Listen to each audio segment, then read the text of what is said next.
Assalamualaikum warahmatullahi wabarakatuh, Lur. Inilah potret penyambutan HUT RI ke-80, Lur. Sekaligus menyambut kedatangan sang raja. Dari umbul-umbulnya ini kita sudah nampak nih. Begitu meriah. Nah, ini ladang kita, Lur, yang kita sadap biasanya sudah dibersihkan oleh masyarakat.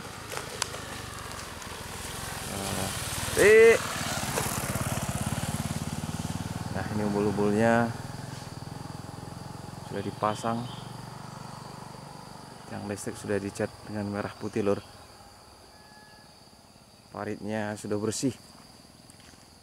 Nah, ini salah satu bukti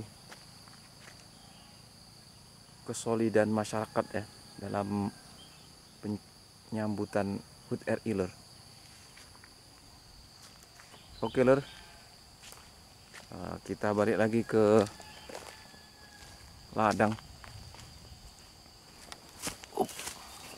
Nah, kita juga sudah mulai bersih-bersih di sini. Nah, sudah kita rambah juga ini. Sudah nampak ini, Lur. Sudah nampak terang.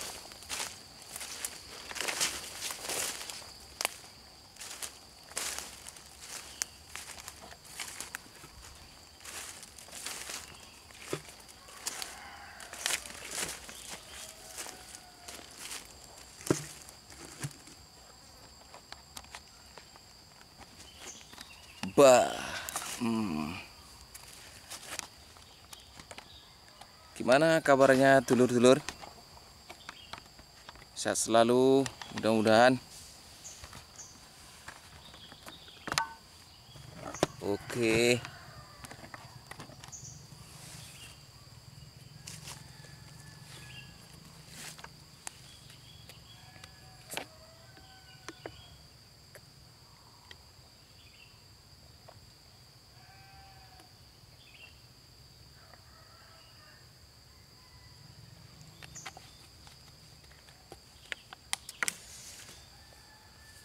Sambil menunggu pencukaan karet, kita ngobrol-ngobrol lah, Lur, seputar kemerdekaan, Lur. Nah, saya sudah siapkan dari rumah karya-karya para tokoh yang membahas seputar kemerdekaan. Kita awali, Lur, dengan buku yang pertama, Lur. Nah, karena tema saat ini yaitu HUT kemerdekaan ke-80, kita bahas ini, Lur.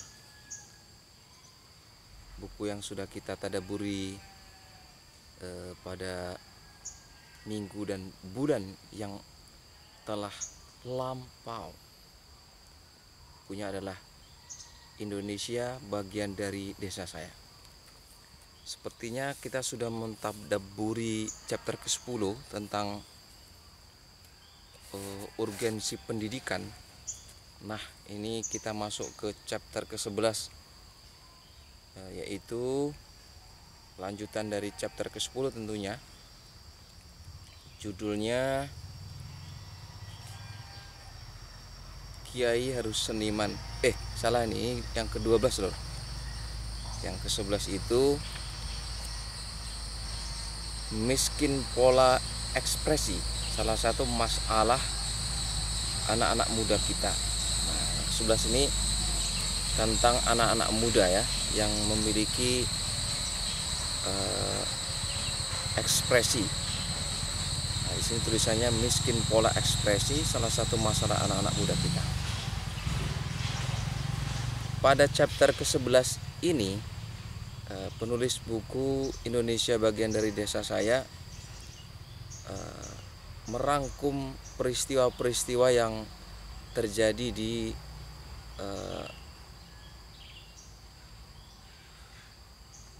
Pulau Jawa ini. Dan latar daripada peristiwanya adalah gerbong-gerbong kereta api Purbaya. Nah, ini berhubung saya tidak pernah ke Jawa Timur, jadi saya kurang bisa menyerap ekspresi daripada anak-anak muda yang ada di KA Purbaya ini. Tetapi yang digarisbawahi adalah Mbah Nun dalam chapter ke-11 ini melanjutkan pembahasan sebelumnya, yaitu tentang pendidikan. Untuk meringkas pembahasan ini, kita coba untuk membacakan tulisan Mbah Nun. Seperti ini tulisannya. Anak-anakmu bukanlah anak-anakmu. Mereka adalah putra-putri kehidupan. Kau bisa berikan kasih sayangmu, tetapi tidak pikiranmu. Demikian Khalil Gibran, penyair Lebanon, berkata, ini soal hakikat kemanusiaan. Harkat murni manusia sebagai individu dan masyarakat berkewajiban membesarkan dan mendidik anak. Kemudian Mbah Nun mengutip sebuah,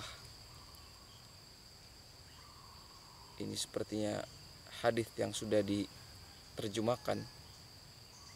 Seperti ini bunyinya. Kamulah orang tua yang menentukan apakah anakmu akan menjadi Islam atau Nasrani.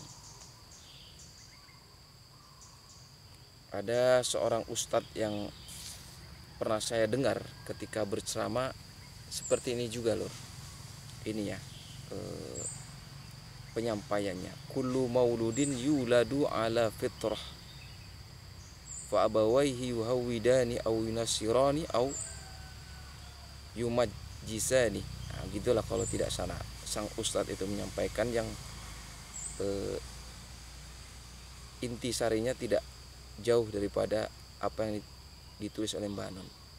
Kamulah orang tua yang menentukan apakah anakmu akan menjadi Islam atau Nasrani. Namun esensial anak itu adalah milik dirinya sendiri. Dilahirkan oleh alam, oleh Tuhan, melewati ibunya di atas tanah kebudayaan. Pernikahan kedua orang tuanya, ibu dan tanah itu berkewajiban memberikan cinta hatinya, namun pikirannya itu adalah hak dirinya sendiri sepenuhnya. Kemudian ditulis di sini, orang tua boleh mencintai anaknya dengan cara memberikan landscape, pengetahuan dan isi-isi untuk bahan pemikiran anak itu, tetapi tidak sampai membuat pikiran-pikiran orang tua itu menjadi pikiran anaknya. Nah, ini adalah bentuk sebuah kemerdekaan dalam dunia pendidikan yang seyong-yangnya dilakukan oleh para orang tua, tenaga didik, maupun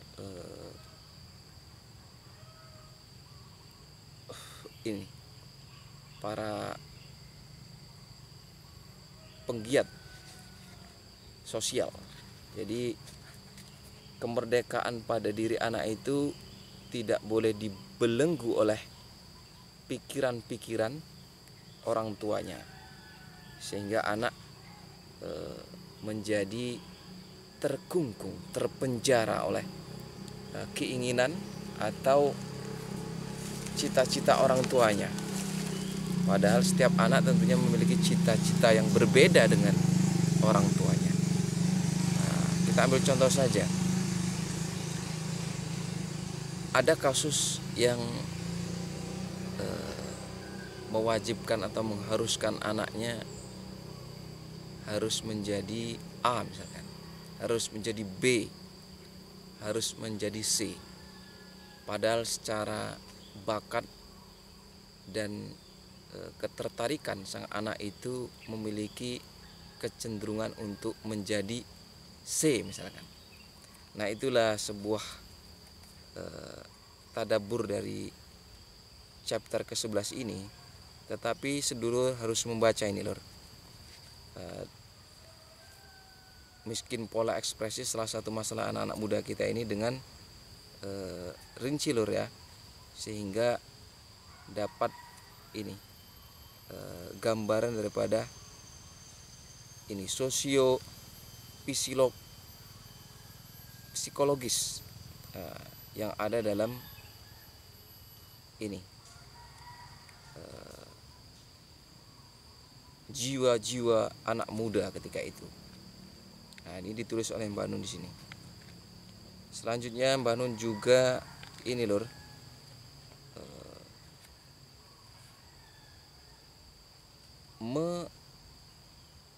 menulis ini seperti ini.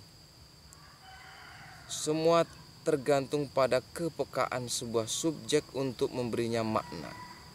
Batu yang menggelinding terus tak akan berlumut. Kata orang, batu bisa menjadi guru.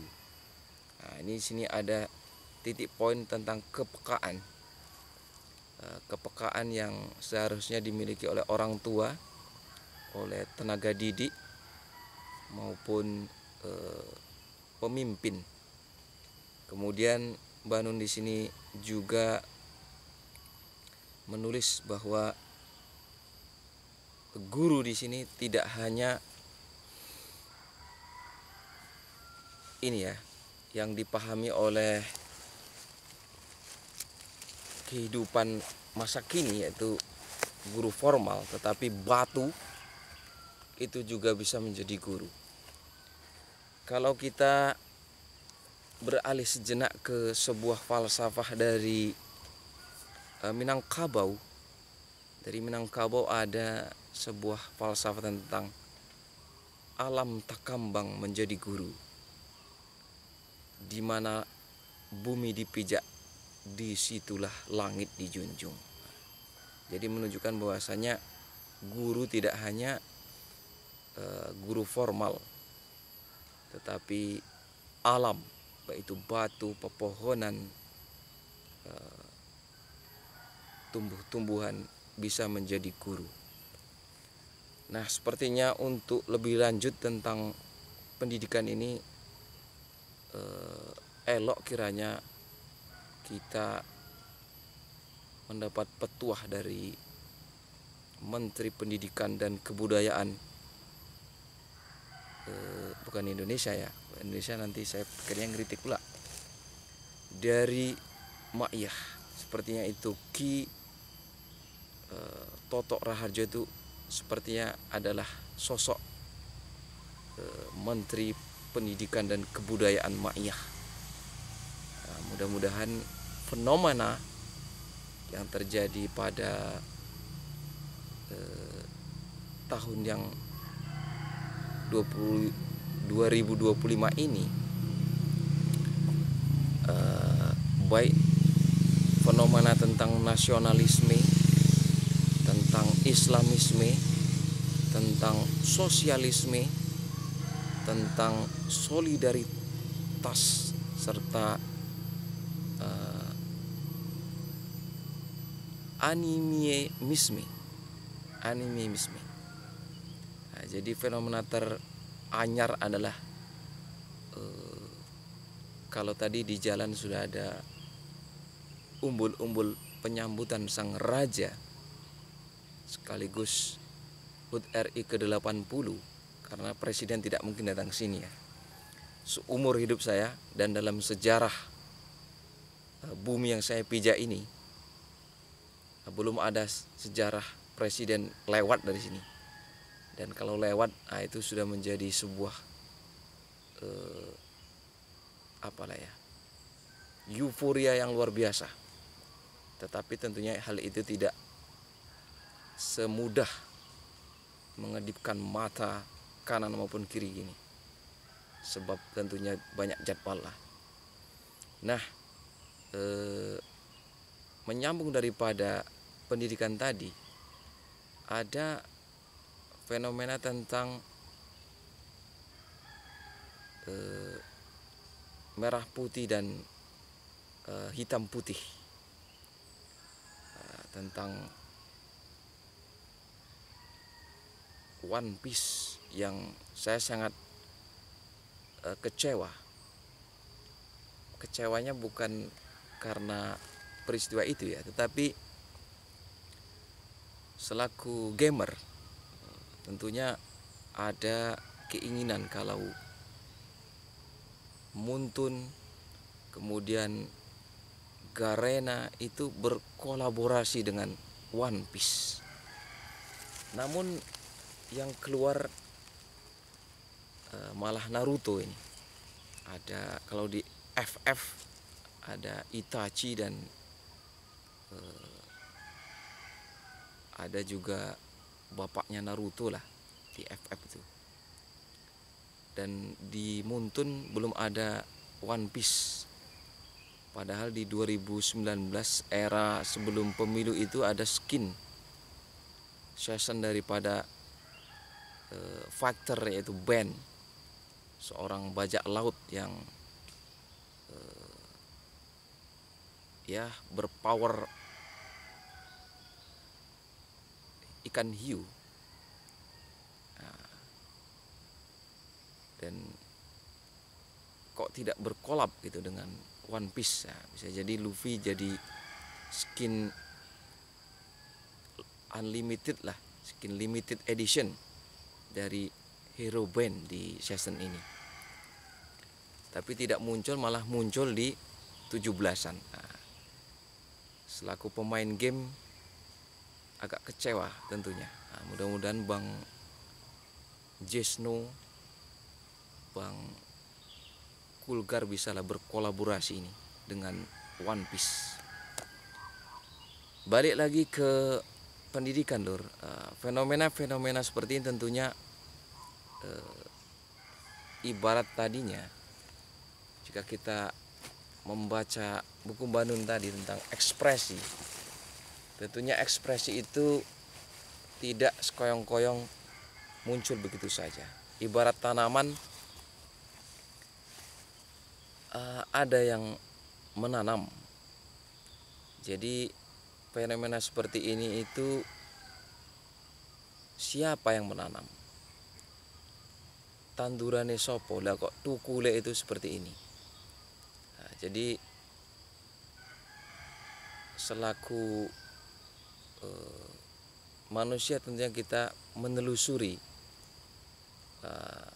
dan berdiskusi dengan seorang yang menanam bibit benih hingga tumbuhnya fenomena seperti hal yang terjadi pada belakangan ini. Nah, sopo senandur DNS sengemanen. Nah, itulah. Kalau dalam Arab ada sebuah istilah may yazra yahsud. Nah, siapa yang menanam dia akan memanen. Kalau ia tanam kebaikan maka yang ia tuai adalah kebaikan. Kalau ia tanam keburukan maka yang ia panen adalah keburukan yang ia tanam. Nah, inilah buku Indonesia bagian dari desa saya yang sering kita tadaburi, Lur. Nah, kesimpulan daripada pentadaburan kali ini adalah kemerdekaan seorang anak manusia dalam menentukan mau jadi apa dia di masa akan datang. Nah, sengaja, Lur, saya bawa buku searak-arak ini, Lur, untuk berkolaborasi. Jika kita bercerita tadi tentang kolaborasi anime, ada Naruto kolaborasi dengan Free Fire, ada ini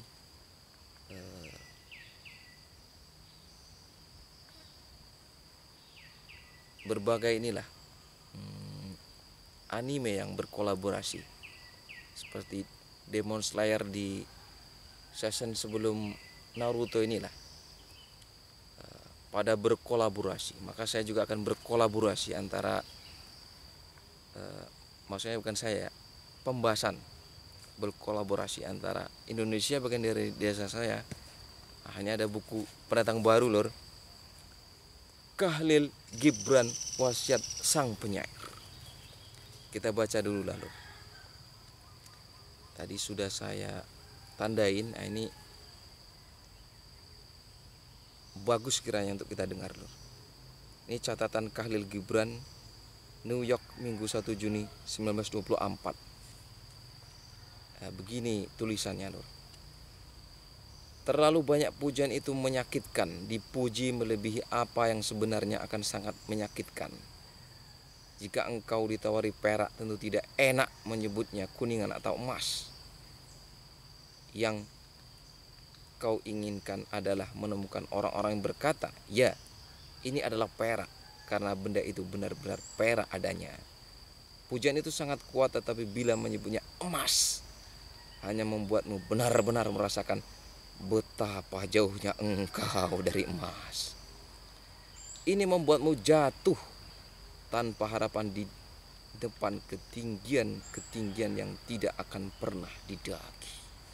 Nah, itu lur, tentang objektivitas lah kalau ini lur, inti daripada tulisan Khalil Gibran lur.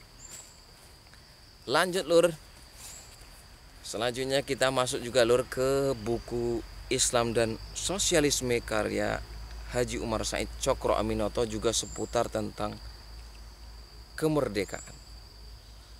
Begini pembahasannya lur. Pada sebelumnya kita sudah bahas tentang Islam dan sosialisme. Kemudian ada di sana dasar Islam atau argumentasi dari Al-Quran dan Sunnah An-Nabawiyah tentang sosialisme. Nah, ini Haji Umar Said Cokro Aminoto menggagas 3 poin sosialisme menurut pandangannya. Islam dan anasir-anasir sosialisme. Yang pertama itu kemerdekaan, yang kedua persamaan, yang ketiga persaudaraan. Nah, ini sangat matuk sekali lor dengan kemerdekaan di Indonesia, kemudian juga HUT kemerdekaan ke-80 ini lor. Tiap-tiap orang Islam tidak harus takut kepada siapa atau apapun juga, melainkan diwajibkan takut kepada Allah saja. La haula wa la quwwata illa billah. Tidak ada pertolongan dan kekuatan melainkan daripada Allah belaka. Iyyaka na'budu wa iyyaka nasta'in. Hanyalah Tuhan saja yang kita sembah dan hanyalah Tuhan sendiri yang diminta pertolongan, yang kita minta pertolongan kepadanya. Nah, di sini Haji Umar Said Cokro Aminoto memberikan potret tentang kemerdekaan dan gunanya untuk memetik api perjuangan rakyatnya di kala itu, agar rakyatnya terbebas dari belenggu penjajahan yang dilakukan oleh Hindia Belanda. Nah, di sini potretnya seperti ini. Beberapa orang Arab tidak bisa tinggal dalam rumah yang tetap. Belum pernah melihat rumah batu, pakainya pakaiannya buruk. Kemudian orang-orang Arab itu dikirim menghadap raja-raja Persia, raja-raja Roma yang berkuasa. Tetapi meskipun demikian, ketika raja-raja itu menunjukkan kekuasaan dan kebesarannya, orang-orang Arab tadi tidaklah menundukkan badannya dan kelihatan tidak takut sedikit pun di muka raja-raja itu. Sesungguhnya di dunia ini tidak ada barang sesuatu yang menakutkan mereka. Nah, itu yang dikisahkan oleh Haji Umar Syekh Cokro Aminoto. Nah, tentunya sangat